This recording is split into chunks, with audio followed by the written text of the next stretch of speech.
I'm not exactly sure where to begin with this one. I've been reading a lot of stories on this forum, and they've been a great help. But now, I think it's time to share my own story.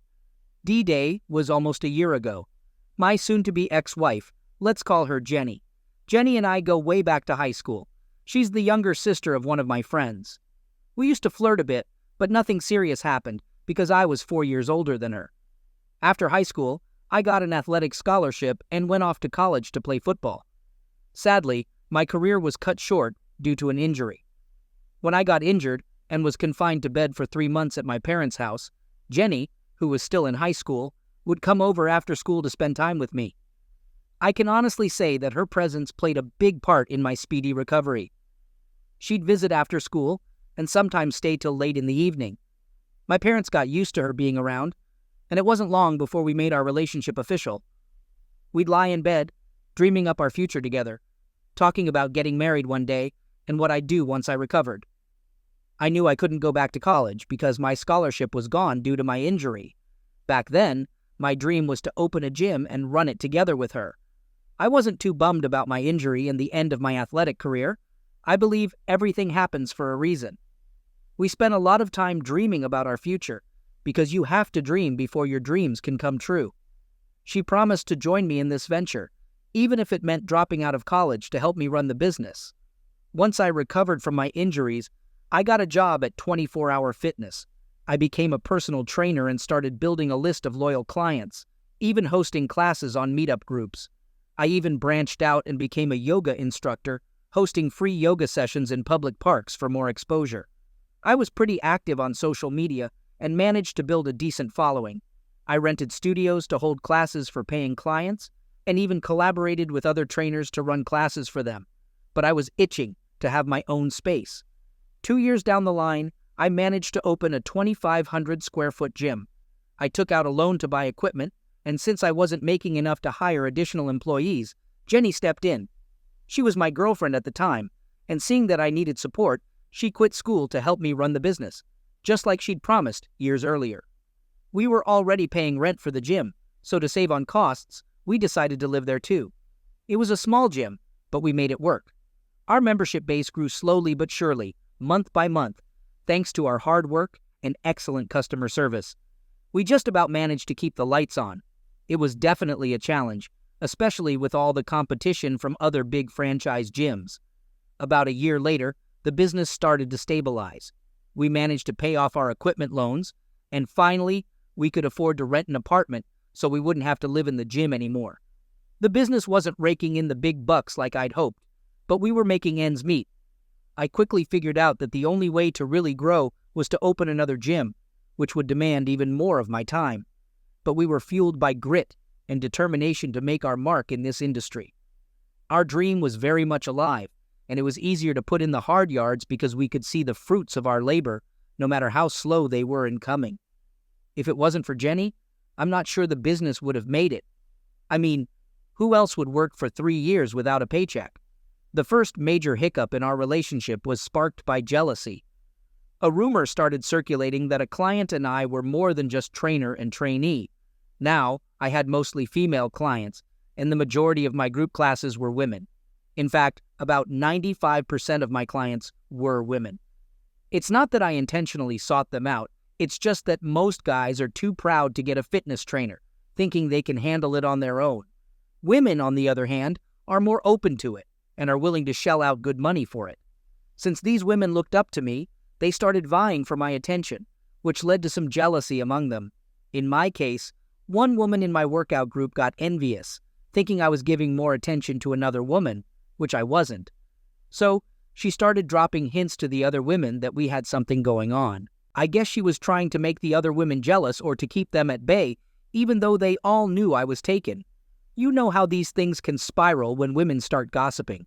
Well, Jenny caught wind of it, and boy was I in hot water. I swore to her that nothing happened.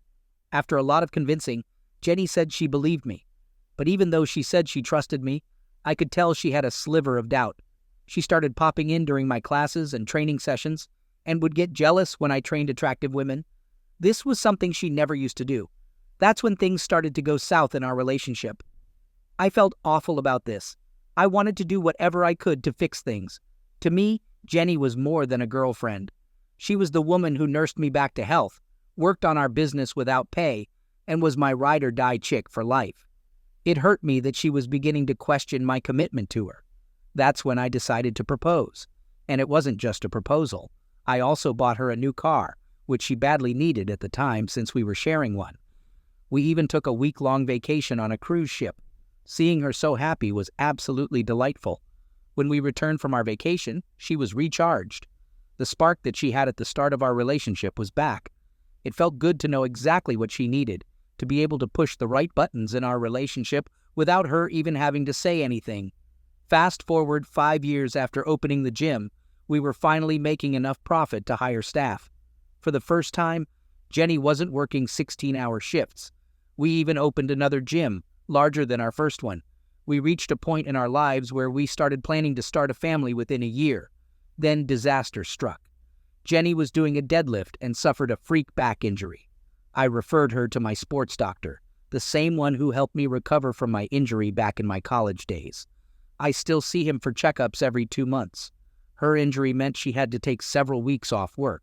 She was going for therapy 3 times a week and couldn't stand for extended periods. Around this time, we decided to tie the knot.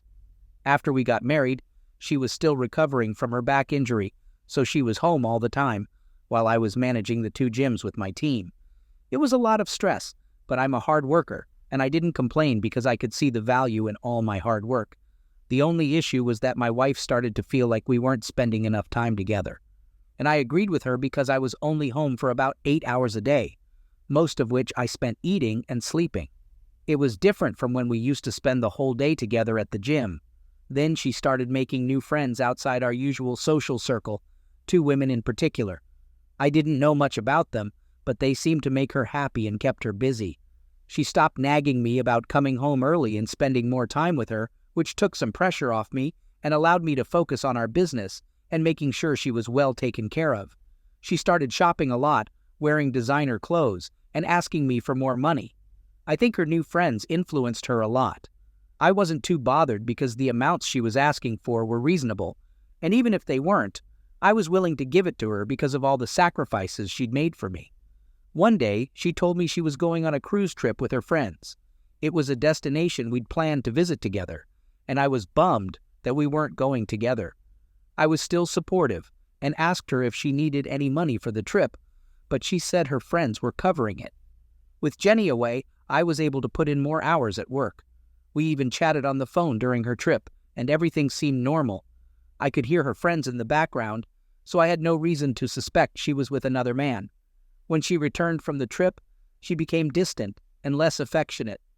We both have high libidos and used to be intimate multiple times a week, but that stopped completely. Whenever I initiated, she acted as if I was pressuring her.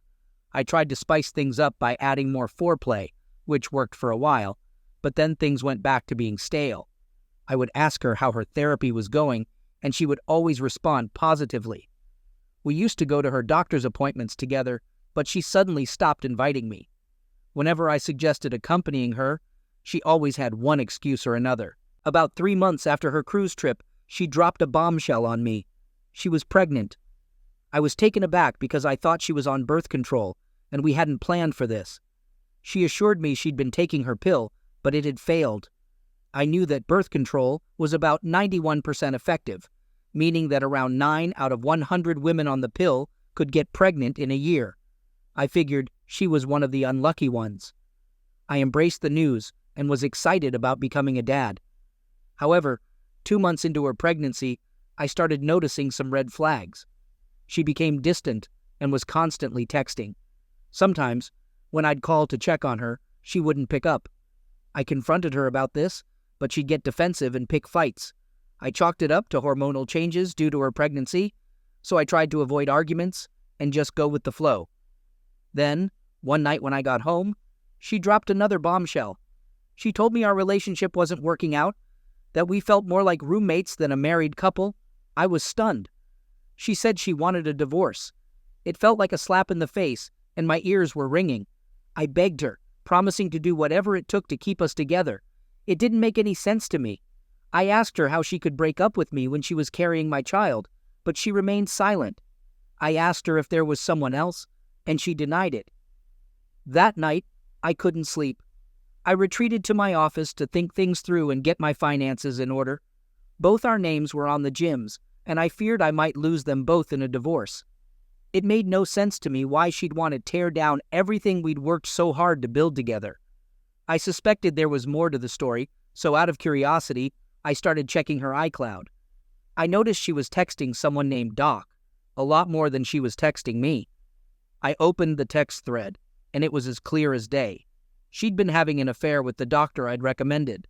They'd gone on the cruise together, along with her friends, and the doctor had paid for the trip for her and her friends. I rushed home and confronted her right away.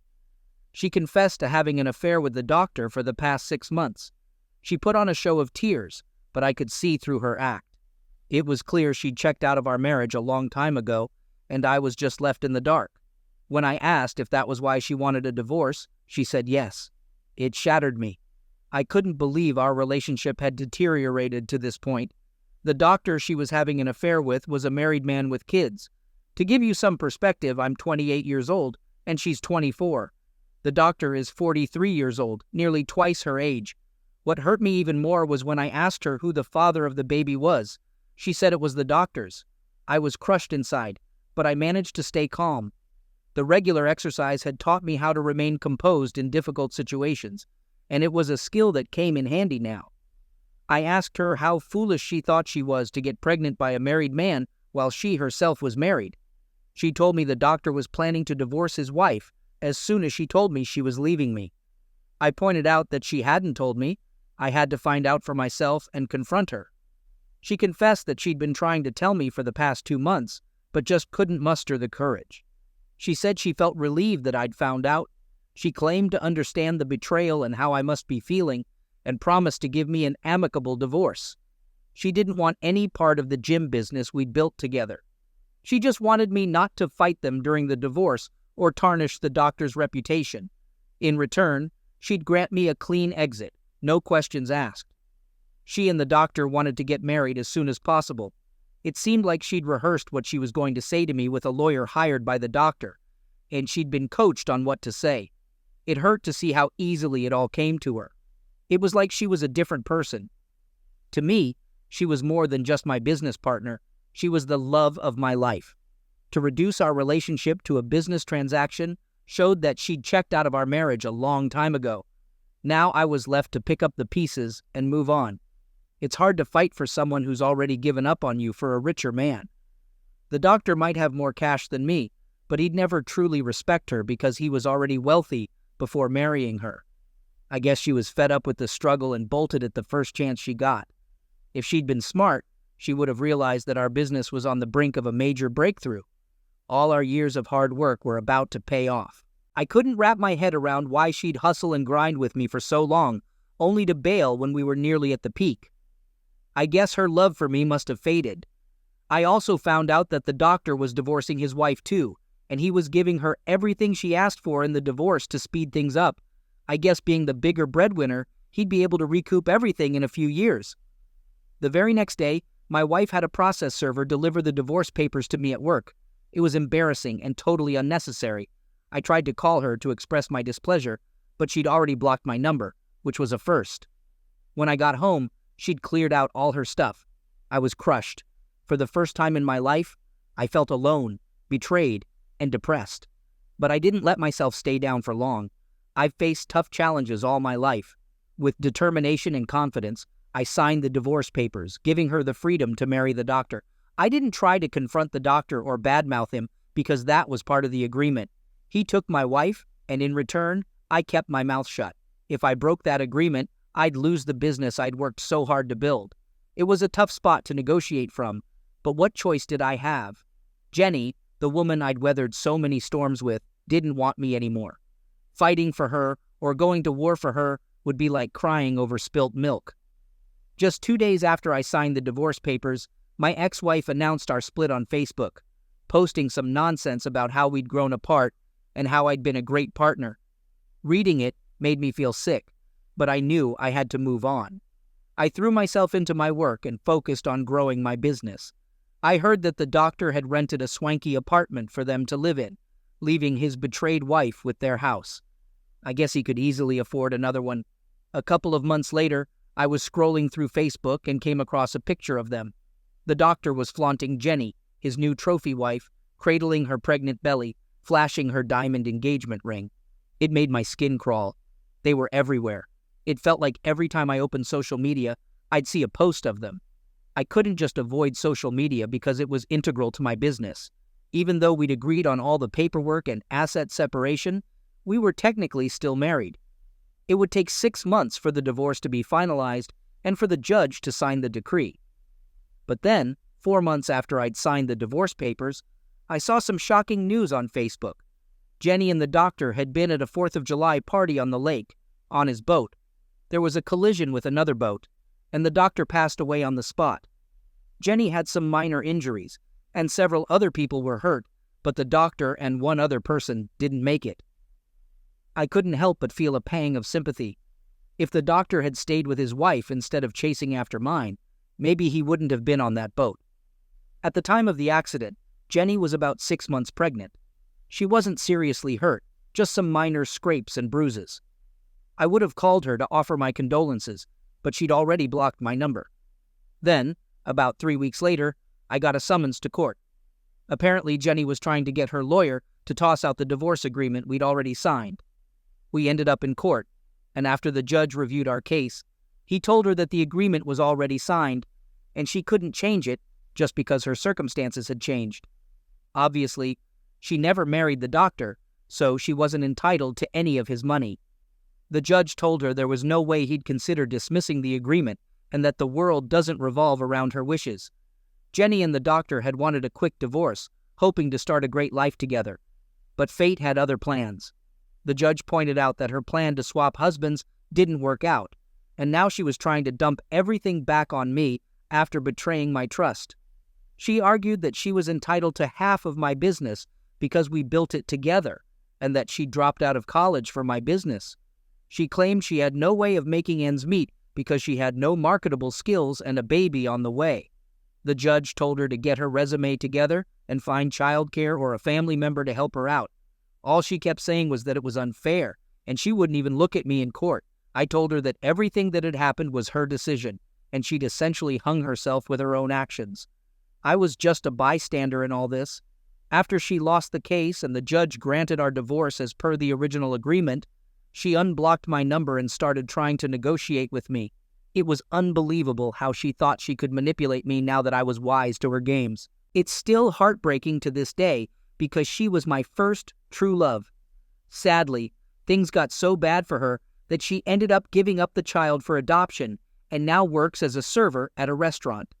I found this out because I went to the restaurant where Jenny was working with my new girlfriend a few months after our divorce was finalized. I planned it so she would be working that day and serve me and my girlfriend. When she came to our table and saw us, she broke down and started crying. I had intended it to be a sort of revenge, a way to get some satisfaction because I was still hurt by her betrayal. But it backfired on me because I started crying too, and I had to walk out of the restaurant. That was the last time I saw her. I've sworn never to marry again. As a personal trainer who now owns 3 gyms and is making good money, finding women is easy. So I just have to make sure I protect my assets and never get married again unless there's an ironclad prenup in place. Story 2. So, my soon-to-be wife is a bartender, and that's actually how we first crossed paths. She noticed I was a newbie in her bar, and we got to chatting. Before long, I found myself becoming a regular, mainly because I was keen to see her more often. One day, I plucked up the courage to ask for her number, and that's how our dating journey kicked off. In the early days, I'd observe how her regulars would leave her hefty tips, and she'd return the favor by prioritizing them the next time they dropped by. Watching her mingle with her preferred patrons stirred up a bit of the green-eyed monster in me. Now, don't get me wrong, she wasn't crossing any lines or getting overly touchy-feely or anything, but sitting there, watching her chat up one guy after another, well, it was a bit hard to swallow. So I made the call to stop popping by her workplace. When she quizzed me about my sudden absence, I was upfront with her. I told her it was kinda tough for me to see her constantly interacting with a parade of guys. She assured me that it was just part of her job, a way to pay the bills, and there was nothing romantic or sexual about it. She didn't have feelings for any of them. I chose to trust her, and we moved past it. After dating for 7 months, we decided to take the plunge and get engaged. Soon after, we started talking about starting a family. She was more eager for kids than I was, mainly because all her friends already had children, and she'd always dreamt of having a big family. But it wasn't as easy as we'd hoped. We suffered 2 miscarriages in quick succession, which was a crushing blow for both of us, especially since she had her heart set on becoming a mom. We spent a fortune on treatments for her condition, but it just didn't seem possible, until, suddenly, just when we decided to let go of that dream, she started feeling unwell. A trip to the doctor brought us the unexpected news. She was already 4 months pregnant. We were both overwhelmed with joy and happiness, but because we hadn't known about the pregnancy, she had spent those 4 months lifting heavy things, drinking on the job, and smoking. Tragically, these factors led to our baby passing away a few days after birth. She was crushed, blaming herself over and over again. She'd wake up screaming in her sleep, repeating that she'd killed our baby. I won't lie, those few months were some of the hardest in my life. But there was a silver lining. We knew now that it was possible for her to get pregnant. We clung to that glimmer of hope. It was the lifeline we needed. Because of that, she was able to look forward and start to move on. She made the choice to leave her job, and I was all for it. I was making enough to support us both, so she didn't need to work. She started therapy and began a daily exercise routine. I could see her spirits lifting with each passing day, and our relationship was improving. After a surgery and some other medical procedures, we were prepared. I was working extra hours because the medical bills were stacking up, even with her insurance. But it was all worth it because it finally happened. We did everything by the book this time around.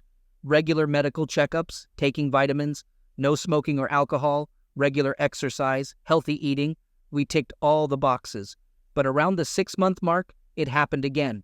For no clear reason, we lost our baby. This time, it was even more devastating because there was no one to point fingers at. Nothing was wrong. It just happened. In less than 2 days, our baby was gone. This time, the grief hit us even harder. With no one to blame, my fiancée started spiraling into paranoia. She blamed the doctor, the nurses, herself, the medication, and inevitably, she blamed me too. Again, the following months were a nightmare.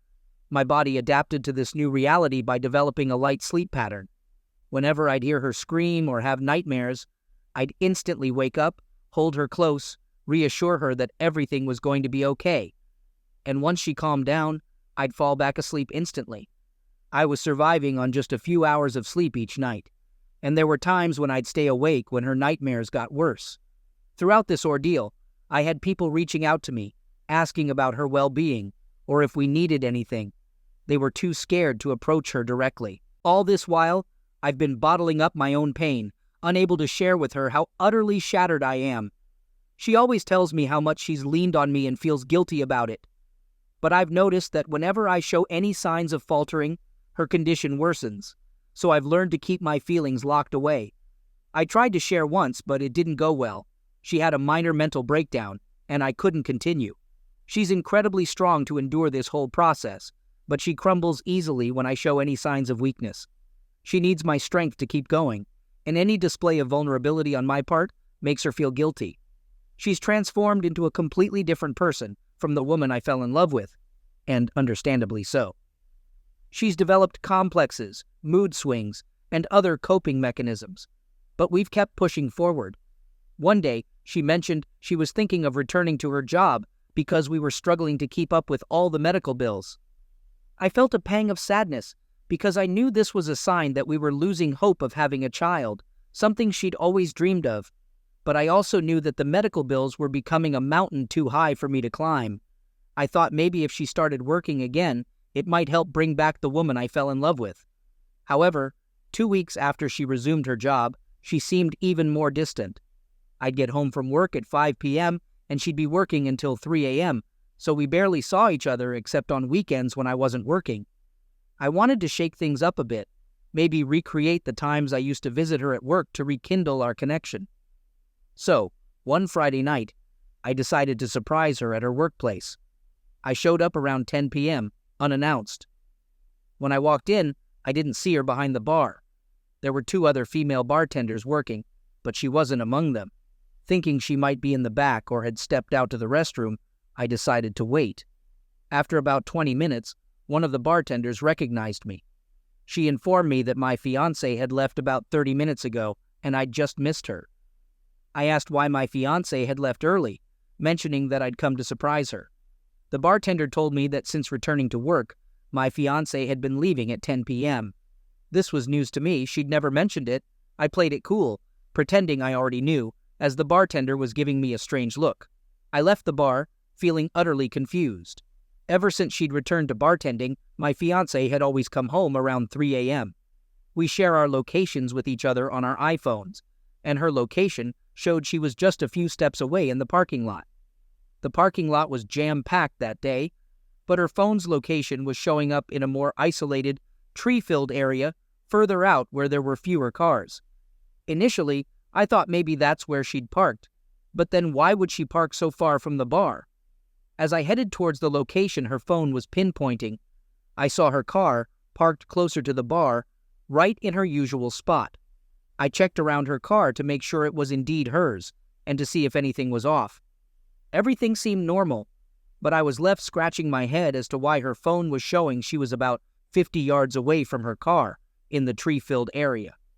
There were just 3 or 4 cars parked in that area, and as I got closer, I noticed someone was in the driver's seat of one of the cars. The rest of the car seemed empty. I wasn't sure what to expect as I approached the driver's side. What I saw next, I was totally unprepared for. My fiancé was performing BJ on this guy in his car. I froze for a few seconds in shock before he noticed me, and she quickly lifted her head to cover him up. She saw me and instantly covered her face. I was standing there freaking out. I recognized the man. He used to be one of her regular customers, the one who always tipped her generously. My mind raced back to all those customers who were tipping her big and how she used to assure me it meant nothing. So my discomfort about the attention she was giving her favorite customers about 8 months ago was justified. The guy instantly sped off, leaving me standing there in a daze. Suddenly, the car halted, and my fiancé jumped out, starting to run back towards me as the car sped off again. She rushed up to me, pleading that she was sorry, that this was the first time something like this had happened. She confessed she'd been feeling down and depressed, even contemplating self-harm, and was doing anything she could to lift her spirits.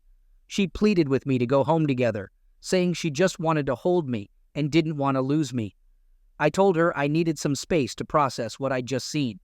I started walking briskly towards my car with her trailing behind me, apologizing over and over. She caught up to me and tried to grab my hands, but I pushed her away firmly. Once we got home, she confessed everything because I was about to go through her phone, and she knew that coming clean was the only chance for any sort of reconciliation. And you know what? Turns out there were 4 more customers she'd been sleeping with during her pregnancy. She only confessed because she knew I would have discovered it if I'd checked her phone. So while we were trying to start a family, she was sleeping with other men behind my back. She claimed she was using protection, but I don't buy it. When I caught her in the car with one of her customers, there was no protection involved. I feel like our entire relationship has been a sham. In a twisted way, the miscarriages might have been a blessing in disguise. If she'd gotten pregnant, we would have probably gotten married, and I would have been none the wiser about her affairs with 5 other guys. And who knows, the child might not even have been mine. That night, I told her I didn't think we could continue the relationship. She threatened to harm herself if I left her.